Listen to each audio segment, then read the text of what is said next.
Okay, we're going to make my homemade chocolate truffles.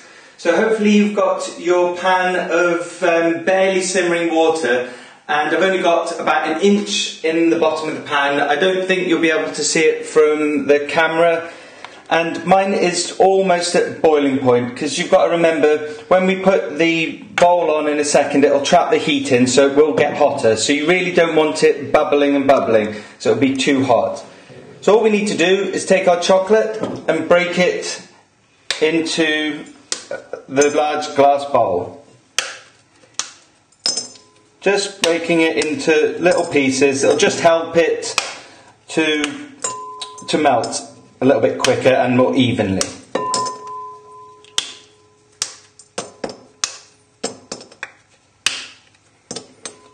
And you know when it's a good quality chocolate when you hear that snap. That's a good way of telling that you've got good quality chocolate. Listen, that's good. And it's important because it means that it'll react better and be more stable when you melt it.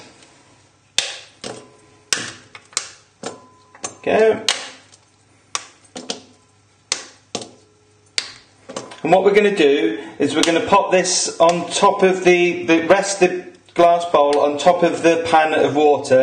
And we're going to leave it for about 8 or 9 minutes until the chocolate has 90% melted. You don't need to stir it or do anything, just leave it, and then we'll stir it at the end to get rid of any of the melted bits, the unmelted bits, sorry. There we go. So hopefully yours looks something like that. Nice and easy. Just rest your bowl on top. And the important thing is, the reason why you've only got a little bit of water in the pan is so you don't want the water touching the bottom of the glass bowl, because the chocolate will just split. So just nice and easy, just leave this for about 9 minutes, but if you carry on watching you'll be able to see what it looks like. So once yours has got to that point, just take your bowl off and press play.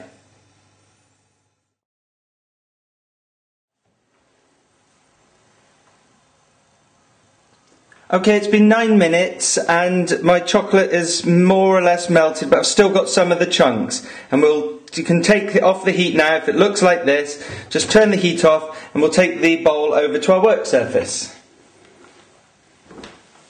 Now all we need to do is, because we've got hot chocolate that's been melted and bits, is just stir it with a spatula, and by stirring it now it'll melt all the unmelted bits, but it'll ensure that the whole thing hasn't got too hot and be bubbling and split. And what it wants to look like is just a really nice thick glossy mixture of delicious goodness that you just want to dive into. I think you'll have to be stopping yourself just eating this from the bowl in a minute. So just keep stirring it until all the bits have gone.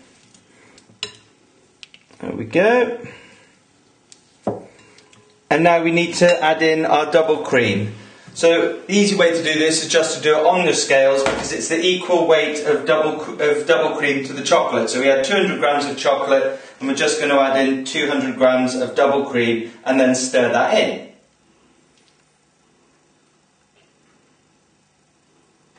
Okay.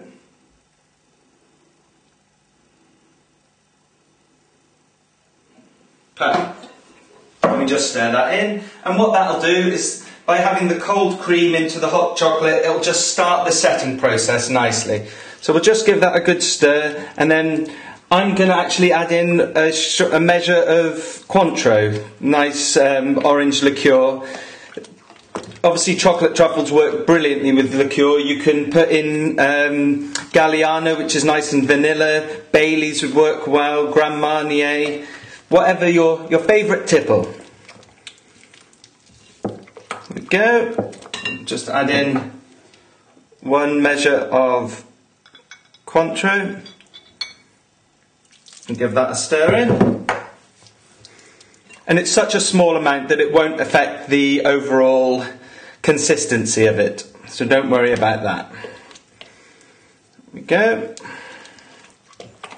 Stir, stir, stir, stir, stir. Oh, could this smell any better? Nice orange alcohol from the Cointreau and deep chocolate and cream. There we go, just keep stirring it and wiping around the edges with your spatula. And then all that's left to do, once you've got it all completely mixed like this, is pop it into your fridge to set.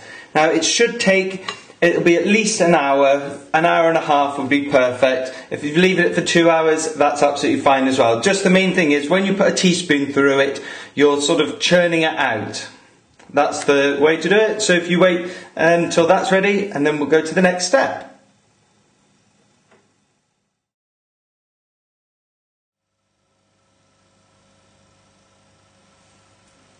Okay, I've taken my chocolate ganache out of the fridge. Mine's actually been in the fridge for 3 hours. If yours is slightly less than that, that's absolutely fine, as long as it's set.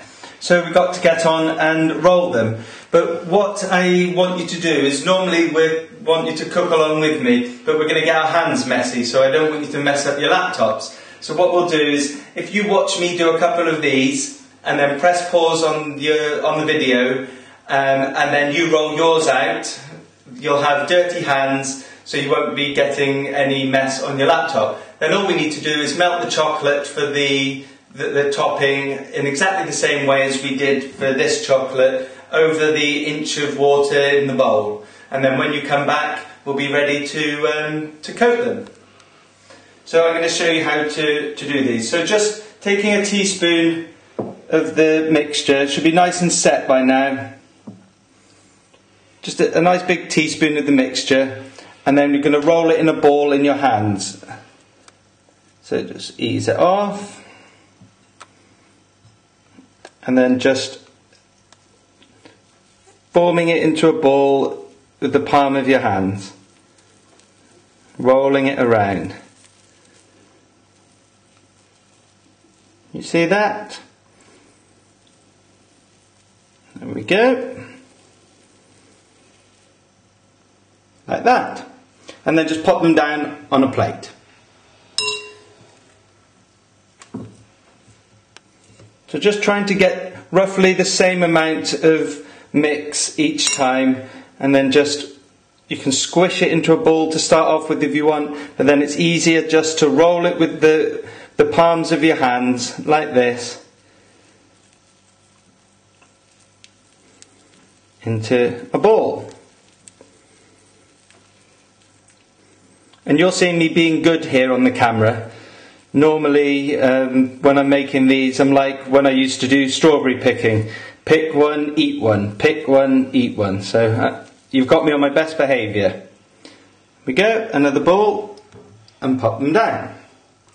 So that's how it's done. So if you press pause now, and you go ahead and roll out all of yours, I'll be doing the same, and then just melt the chocolate for the topping over the inch of barely simmering water, and then press play again, and we'll be ready to coat them all. And wash your hands afterwards. And then press play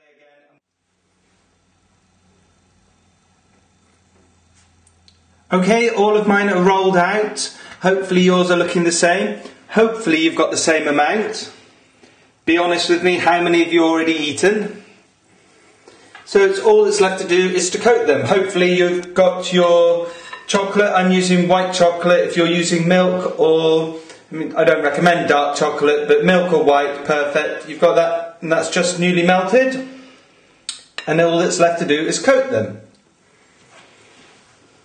So hopefully you've also got your baking tray that's lined with the baking parchment, and this just means that when you put the chocolate on it, the melted chocolate, it'll set and not stick. So all you need to do, take a chocolate, a spoon, and get rid of my spatula, and then just a spoon over the chocolate, the sauce,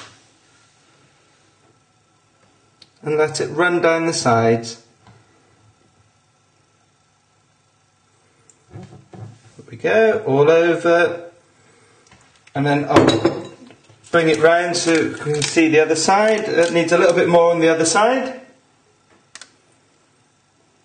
So just another little spoon of it.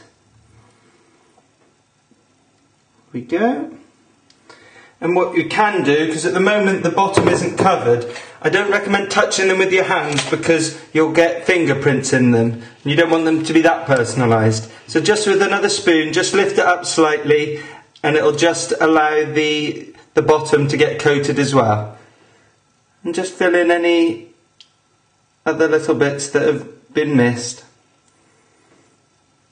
And that's it. So I'll do another one. Pop that on. The spoon of the melted chocolate. Just pour it all over.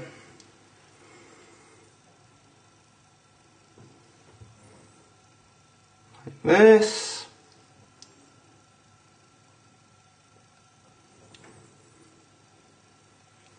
Then I'll move it around, see if we've missed any bits. Now that looks alright, so just tilt it slightly and just allow the chocolate to run underneath. There is a bit that's missed, so just a little bit more sauce. There we go. That's it, and once it's done, once it's set, you need to put all of these back in the fridge. It'll only take about half an hour, but the bits that are around the edge, you can just cut off nice and easily just using a knife. So you just sort of cut it off like that.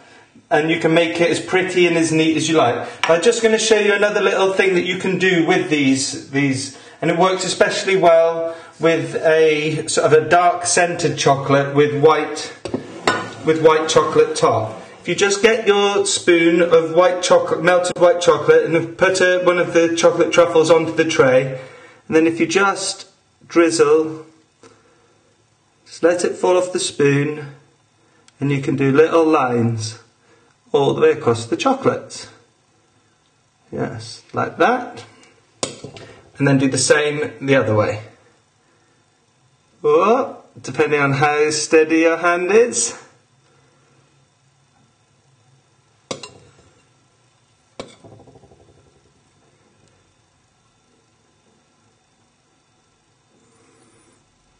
There we go, so you can have nice little coated chocolates like that. And you know when I said about trimming them, the best bit is that that bit won't get eaten, so you'll have all the little extra bits yourself. But that's it done, and you go ahead and do it, and I hope you enjoy them once they're ready. And you could sell them to your friends, give them to your friends for Christmas, or probably, as I'm going to do, just eat them all myself.